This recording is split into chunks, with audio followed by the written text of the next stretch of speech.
मैं हूं मधु और स्वागत है आपका मेरे चैनल ट्विंस मामा में।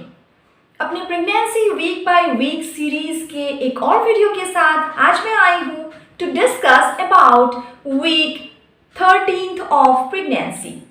जैसा कि मैं आपको पिछले वीडियो में भी बता चुकी हूं कि 10th to 14th वीक के बीच आपका डबल मार्कर टेस्ट होता है। डबल मार्कर टेस्ट वो होता है जिसमें एक आपकी अल्ट्रासाउंड स्कैन होती है to assess the risk of chromosomal abnormalities और दूसरा होता है ब्लड टेस्ट। और इन दोनों के आधार पर डॉक्टर्स ये डिसाइड करते हैं कि आपका रिस्क कितना है एक बेबी को जन्म देने की विद क्रोमोसोमल एबनॉर्मलिटीज। और इन केस अगर ऐसा कोई रिस्क दिखे तो आपको फर्दर टेस्टिंग के लिए कहा जाता है। तो हो सकता है वो टेस्ट आपका 13th वीक ऑफ प्रेगनेंसी में किया जाए। 13th वीक ऑफ प्रेगनेंसी में बेबी का वोकल कॉर्ड डेवलप हो चुका होता है, मतलब वो आपको रोने के लिए सताने के लिए तैयार हो रहा है।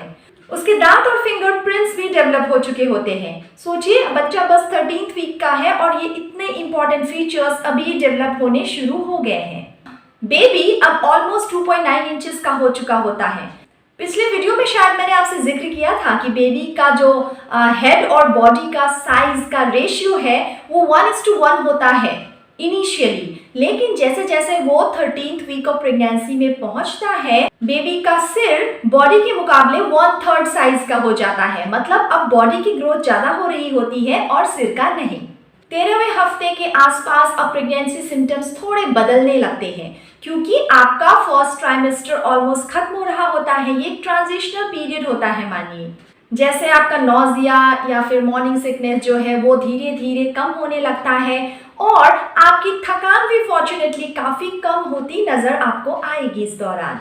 हालांकि इंक्रीज ब्लड फ्लो की वजह से वेन्स काफी प्रोमिनेंटली दिखते हैं, मतलब आपको ब्लू से वेन्स नजर आएंगे अपने स्किन के ऊपर। और चूंकि अब आप सेकेंड ट्राइमेस्टर में एंटर कर चुकी हैं तो आपकी जो एनर्जी है, खोई हुई एनर्जी, वो बिल्कुल से वापस आने वाली है। मतलब इंस्टेंट नहीं भी होगी तो धीरे धीरे कुछ वीक्स में आपको फील होगा कि आप फिर से एनर्जेटिक फील कर रही हैं। वो जो आप थका थका सा महसूस करती थी, हमेशा सोना चाहती थी, रेस्ट करना चाहती थी, वैसा अब आपको नहीं लगेगा। लेकिन यहाँ मैं आपको बता दूं कि अगर आप एक ऐसी मॉम है जो ट्विंस या मल्टीपल्स कैरी कर रही हैं तो ऐसा एनर्जेटिक फील करने में शायद आपको 2-3 हफ्ते और ज़्यादा लग जाए, क्योंकि हॉर्मोन्स के जो मात्रा है वो कम होने में ट्विंस और मल्टीपल्स के मॉम्स को थोड़ा ज़्यादा वक्त लगता है। अगर फिजिकल इंटीमेसी हुई इस दौरान तो हो सकता है थोड़ा सा स्पॉटिंग आपको हो, और ये इसलिए होता है क्योंकि इस दौरान सर्विक्स काफी सेंसिटिव होता है। लेकिन अगर आपको दिखे कि सिर्फ स्पॉटिंग नहीं बल्कि आपको पीरियड्स की तरह ब्लीडिंग हो रहा है, फिर ये एक टेंशन लेने वाली बात है और आपको अपने डॉक्टर से तुरंत बात करनी चाहिए। ये हफ्ता जैसे मैंने ऑलरेडी कहा फर्स्ट और सेकेंड ट्राइमेस्टर के मिक्स सिम्टम्स से जुड़ा हुआ होता है, क्योंकि ये ट्रांजिशन का फेज होता है। तो ऐसा हो सकता है आप पल में काफी एनर्जेटिक फील कर रही हो और नेक्स्ट थोड़ी देर बाद आपको थकान सा फील हो रहा हो या नॉजिया या वॉमिटिंग सा फील हो रहा हो। इसके अलावा इंडाइजेशन या एकीनेस भी कुछ महिलाओं को काफी रहती है इस दौरान। अगर हम बेली की बात करें तो इस दौरान आपकी यूट्रस का साइज इतना बड़ा तो हो चुका होता है कि वो पेल्विस के बाहर अब नजर आने लगे। मेरा मतलब है इस हफ्ते में एक्चुअली बेली आपका शो हो सकता है। इसके आगे डॉक्टर्स आपको सलाह देते हैं कि आपको स्लो एंड स्टेडी पेस में अब बस वेट गेन ही करना है, क्योंकि कुछ महिलाओं के लिए ऐसा होता है कि एक्सट्रीम नॉजिया या वॉमिटिंग की वजह से वो पहले ट्राइमेस्टर में खा नहीं पाती ढंग से और वेट गेन की बजाय उनका वेट लॉस हो जाता है, या फिर वेट लॉस ना भी हो तो स्टैटिक रहता है।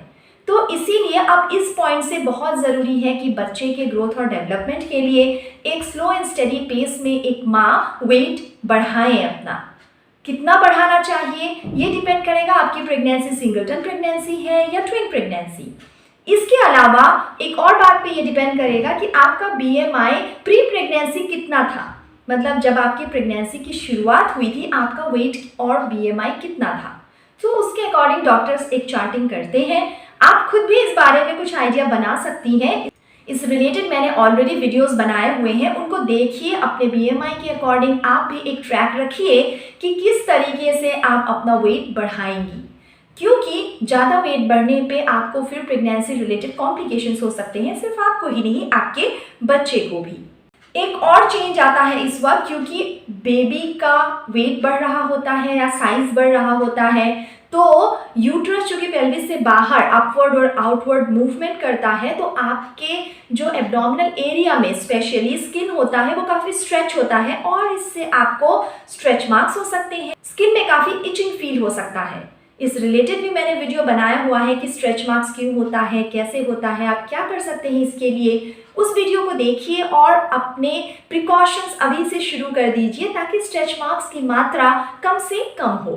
अगर आप एक सेकेंड टाइम मॉम है तो हो सकता है इस दौरान आपको अपने बेबी के मूवमेंट समझ आए, लेकिन फर्स्ट टाइम मॉम्स को अक्सर कुछ और हफ्तों का इंतजार करना पड़ता है।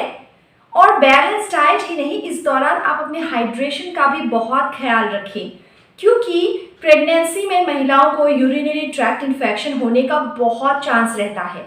और अगर आप अच्छे से पानी पिएंगी, हाइड्रेशन मेंटेन रखेंगी, तो ये प्रोबेबिलिटी काफ़ी कम हो जाती है। यूटीआई आपके बच्चे के लिए और आपके लिए काफ़ी डेंजरस साबित हो सकता है। इसके अलावा फिजिकल एक्टिविटी को अपने दिनचर्या में शामिल कीजिए। इसके लिए अपने डॉक्टर से एक बार कंसल्टेशन ज़रूर कीजिए और पेल्विक फ्लोर मसल्स की स्ट्रेंथनिंग कीजिए। पेल्विक फ्लोर मसल की स्ट्रेंथनिंग करने के लिए आपको फिजियोथेरेपिस्ट से एक बार मिलना पड़ेगा। वो आपको कीगल्स एक्सरसाइजेस के बारे में समझा सकते हैं, जिनका करना आपके लिए इन द लॉन्ग रन बहुत ज़रूरी है। पोस्ट प्रेगनेंसी कई सारी कॉम्प्लिकेशंस आती हैं of bowel and bladder incontinence, उनको प्रिवेंट करने के लिए इन एक्सरसाइजेस का करना बहुत ज़रूरी है। मैं खुद भी एक फिजियोथेरेपिस्ट हूँ। मैं कोशिश करूंगी आने वाले वीडियोस में आपको कीगल्स एक्सरसाइजेस के बारे में भी समझाऊं। So stay tune to my channel. अपने चैनल पे मैं कई वीडियोस अपलोड कर चुकी हूँ related to pregnancy as well as parenting. तो अगर आप इंटरेस्टेड हैं उन वीडियोस को एक बार चेक कीजिए, अच्छा लगे तो अपने फ्रेंड्स एंड फैमिली में भी शेयर ज़रूर कीजिए। Thank you so much. See you soon.